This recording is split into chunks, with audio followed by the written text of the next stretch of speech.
کراچی میں آگ لگنے کے واقعات پر قابو نہ پایا جا سکا۔ 15 روز کے اندر دوسری بڑی اور خوفناک آگ بھڑک اٹھی۔ عائشہ منزل پر فرنیچر کی دکانوں میں لگنے والی آگ نے دیکھتے ہی دیکھتے 7 منزلہ رہائشی عمارت کو اپنی لپیٹ میں لے لیا۔ 2 افراد جھلس کر جاں بحق جبکہ 3 زخمی ہیں۔ انہی شاہدین کے مطابق آگ میٹرس کی دکانوں میں شارٹ سرکٹ سے لگی۔ ریسکیو اہلکاروں، پولیس اور شہریوں نے فلیٹس میں پھنسے مکینوں کو باہر نکالا۔ شہر بھر سے طلب کی گئیں فائر بریگیڈ کی گاڑیاں، 2 سنورکلز اور باؤزر آگ پر قابو پانے میں مصروف عمل ہیں۔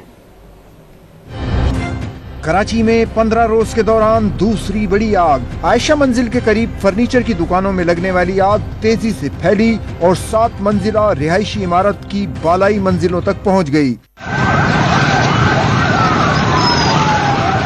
پولیس اور عوام نے فوری طور پر فلیٹوں میں پھنسے ہوئے لوگوں کو نکالنے میں مدد فراہم کی۔ فائر بریگیڈ کی 13 گاڑیاں، 2 اسنارکل اور 2 باؤزر موقع پر پہنچ گئے اور آگ بجھانے کی کارروائیوں کا آغاز کر دیا۔ آگ کی شدت کے پیش نظر پاک بحریہ کے مزید فائر ٹینڈرز کو روانہ کر دیا گیا۔ ریسکیو 1122 کے رضاکار بھی ریسکیو کے کاموں میں مصروف ہیں۔ عینی شاہدین کے مطابق آگ دیکھتے ہی دیکھتے پھیل گئی۔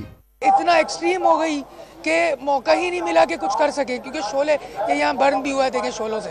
یہ دکان تھی گارمنٹس کی، تو مجھے تو ابھی پتہ چلا، میں بھاگا آیا ہوں، میں کلیفٹن سے، دہلی کالونی سے۔ مجھے خود نہیں پتا تھا کیا ہوا کیا یہ، ابھی آن کے دیکھا تو پورے ہی پلٹی ہوئی ہیں۔ نگراں وزیر اطلاعات سندھ احمد شاہ نے واضح کیا کہ آگ بجھانے کے لیے تمام انتظامی مشینری استعمال کی جا رہی ہے۔ دیکھیے، میں نے کمشنر کراچی سے بات کی ہے، میئر کراچی سے بات کی ہے اور وہ نگرانی کر رہے ہیں، اور ڈی سی موقع میں موجود ہے، ایس ایس پی موقع میں موجود ہے، رینجرز کے ونگ کمانڈر ہیں، اور پاک بحریہ کی بھی پوری معاونت کر رہی ہے، اور سندھ گورنمنٹ کے تمام وسائل، کے ایم سی کے تمام وسائل موجود ہیں۔